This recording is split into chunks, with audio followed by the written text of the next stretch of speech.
राम कथा जो अपनी जिंदगी में एक उद्देश्य बना लेता है ना भैया, वो फक्कड़ में भी उस मौज में रहता जो शहंशाह नहीं पा पाते हैं। फक्कड़पन में एक एक चौपाई गूढ़ है, एक एक चौपाई, एक चौपाई पर बोला जाए तो जिंदगी गुजर जाएगी, पर वो चौपाई पूर्ण नहीं होगी।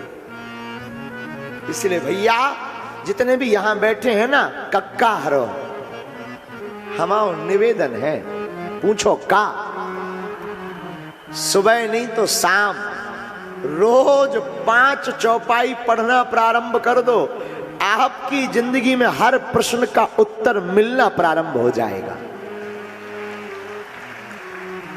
जितने भी युवान बच्चे पढ़ने वाले बैठे हैं ना, विद्यार्थी कौन कौन आए है, पढ़ने वाले हो ना, अच्छा कई बार अटक जाते हो ना, अच्छा याददाश्त की बड़ी दिक्कत होती है ना, होती है ना, याद नहीं रहता, होता है ना।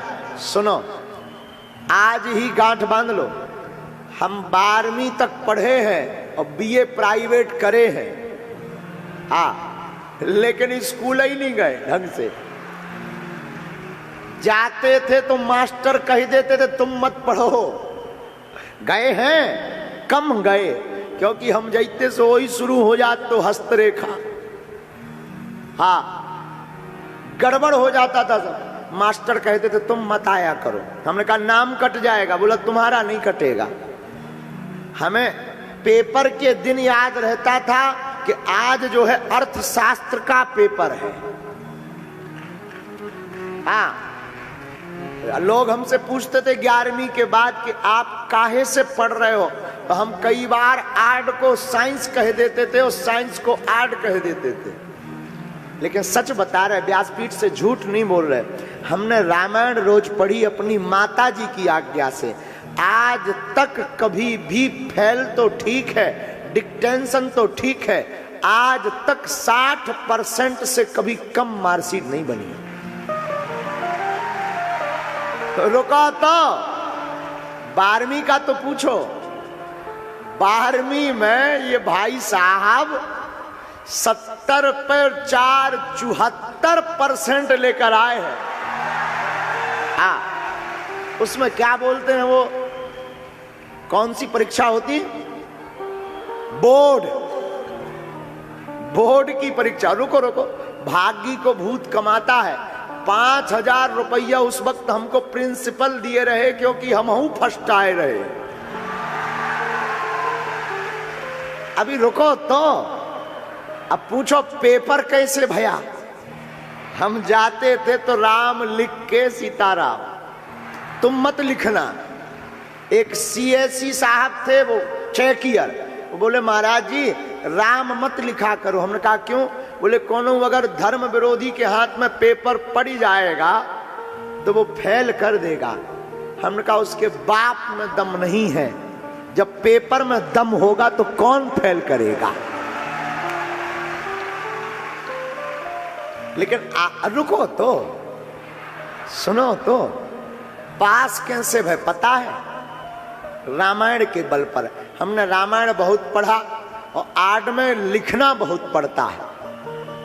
रामायण को हमने खूब पढ़ा, हमें कंठस्थ उतना कंठस्थ नहीं है, जितनी भी है रामायण मैया की कृपा है। जब प्रश्नोत्तरी करने बैठते हैं, जिंदगी का ऐसा कोई प्रश्न नहीं है जिसका समाधान और उत्तर रामचरितमानस में ना हो। कोई पढ़े भर तो जितने पढ़ने वाले, रुको तो सुनो ना, जितने भी पढ़ने वाले बालक है ना, निवेदन है कल से नहीं, तुम 2-4 दिन तो पढ़ते हो और फिर सुसवा जाते हो, मतलब सो जाते हो, और रोज प्रण करते हो कि आज तो 6 बजे उठेंगे ही उठेंगे। अलार्म लगा लेते हो मोबाइल में भी, और 6 बजता है तो लगता 5 मिनट और सो ले, का बिगड़ जाएगा। और 5 मिनट के लिए अलार्म बंद करो तो सीधे 10 बजे खुला थे।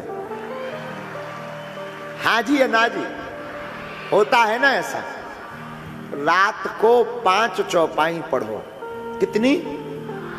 याददाश्त नहीं आती है, याददाश्त में दिक्कत है तो एक काम करो, रोज सूर्य भगवान को अर्घ दो और भ्रामरी प्राणायाम 2 मिनट करो। जो पढ़ लोगे वो दिमाग में भर जाए।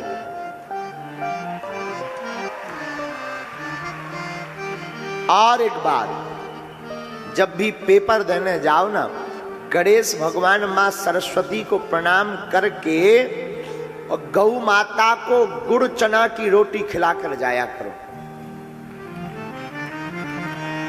बस इसका मतलब ये नहीं कि तुम रोटी और गुड़ खवाओ तो पेपर ना भरना पड़े और पास हो जाए। ना ना ना, ये बाय बैक सपोर्टेड है। जैसे आपने बॉल देखी कुम्हड़ा की बॉल में कुम्हड़ा तो लगते हैं पर उसे कोई तना चाहिए रहता सपोर्ट के लिए, चाहे मकान हो चाहे पेड़ा। हाँ या ना बोलो। उसी प्रकार ये उपाय सपोर्ट हैं। तुम पढ़ोगे, इन उपायों को करोगे तो 2-4 नंबर से अगर फेल हो रहे होगे तो भगवत कृपा से वो 2-4 नंबर से पास हो जाओगे। इसलिए का पढ़ो, बोलो ना, कौन कौन पढ़ेगा? Thank you very much. क्योंकि आजकल रामायण साल भर में एक बार खोली जाती है, दिवाली पे, और फटकार के फिर धर देते हैं। और पहले के जमाने में जब ये टीवी और बीबी कम चलती थी, तब रोज शाम को बयारी करके दादाजी मोटा चश्मा लगा कर बैठते थे, पूरा परिवार बयारी करके बैठता था। ठंडी में गुड़ीसे में आगी जल रही और रामायण रखी, पढ़ रहे हो सब, कोई कुकर रहा, रजाई ओढ़े और दादाजी पढ़ रहे, प्रातः काल उठ के रघुनाथा, मात पिता गुरु ना वही माथा। राम जी महाराज प्रातः काल उठ करके माता पिता गुरु को प्रणाम करते तो सब बच्चे पढ़ते थे। अब आजकल वो टीवीएन में चल गओ, देवरानी जेठानी सास बहू ढिसुम ढिसुम। तो हर घर में यही मचा है, देवरानी जेठानी सास बहू और ढिसुम ढिसुम। भाई जो देखेंगे वही करेंगे ना। अपने बच्चों को रामायण पढ़वाओ, बच्चों को जो करवा दोगे ना बच्चे वही बनेंगे। बेटा हो या बेटी, जितने भी अभिभावक बैठे हैं ना, अभिभावक मतलब माता पिता, जितने भी बैठे हैं ना, हमारी हाथ जोड़कर प्रार्थना है, रामायण भारत की धरोहर है, रामचरितमानस भारत की संपत्ति है, रामचरितमानस जीवन जीने की कला टेस्ट है, रामचरितमानस मानव तन का दर्पण है, रामचरितमानस जीवन का सार है, रामचरितमानस चलता फिरता सदग्रंथ भगवान भूत भावन महादेव है।